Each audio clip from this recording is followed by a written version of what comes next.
Muito bom dia, pessoal, tudo bem com vocês? Hoje nós vamos mostrar para vocês aqui o controle do Xbox. Aquele controle sem fio, né? Esse daqui é um controle original da Xbox, tá? Mas tem várias imitações aí no mercado. Inclusive tem uma imitação que é até autorizada pela própria Xbox mesmo para estar fazendo isso daí. Para quem não conhece um controle de Xbox, ó, ele é ergonômico, tá vendo? Ó? Ele tem linhas muito legais, assim, bem confortável de se jogar, tá? Aqui embaixo ele tem aquela entradazinha para fone e também tem a entradazinha, tá vendo? Ó? Que você encaixa naquele carregadorzinho, como se fosse em espiral, né? Aqueles carregadores que você encaixa e bota do controle, fica todo em pezinho assim, né? Tá vendo? Ó? É muito simples. Aqui atrás duas pilhas, AAA, né? E dura bastante essa pilha, tá? Não precisa se preocupar com isso. Aqui em cima, tá vendo? Ó? Aqui em cima ele tem essa entradinha aqui, ó, mini USB aqui, tá vendo? Ó? E esse botãozinho aqui para sinal também, tá? E aqui você pode estar ligando ele diretamente com um cabo no USB do videogame. Isso para quem não quiser gastar pilha, ou se de repente a pilha acabar de uma hora para outra, entendeu? Esse controle de Xbox aqui em cima, aqui, ó, nós temos o LT do lado esquerdo, né?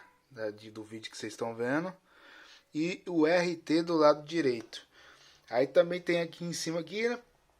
E também se você segurar, desculpa gente, se você apertar aqui, ó, ele dá uma letra também, né? Um controle também. Se você apertar aqui também ele dá outro controle, tá?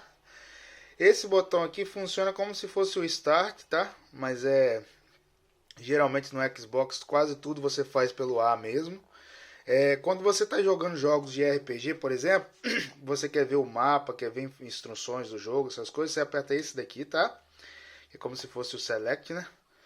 E quando você quer ligar o videogame, você não precisa de ir diretamente no videogame, basta segurar esse botão aqui que ele liga o videogame, tá?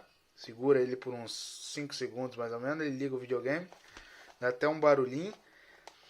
O que eu posso dizer para vocês é que é um controle muito bom, a bateria, essas pilhas, apesar de ser pilha, né? Porque o pessoal está acostumado aí com um carregador, né? Mas você também pode comprar uma pilha recarregável, né? Dura muito tempo. Não tenho nada para falar desse controle, tá?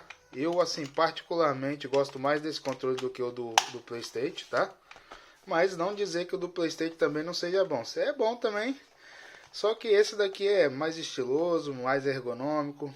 Eu acredito que dificilmente a PlayStation vai fazer um controle tão bom quanto esse. Mas é de gosto, né? Cada um tem seu gosto, cada um tem a sua preferência. Bom, gente, espero ter ajudado vocês aí, tá? Esse daqui é o controle do Xbox. Ele funciona em todos os Xbox aí da linha One. E eu acredito que até o novo agora pode ser que funcione. Eu não tenho essa informação precisa para vocês não, tá? Fiquem com Deus. Muito obrigado por ter assistido o vídeo. Tchau, tchau.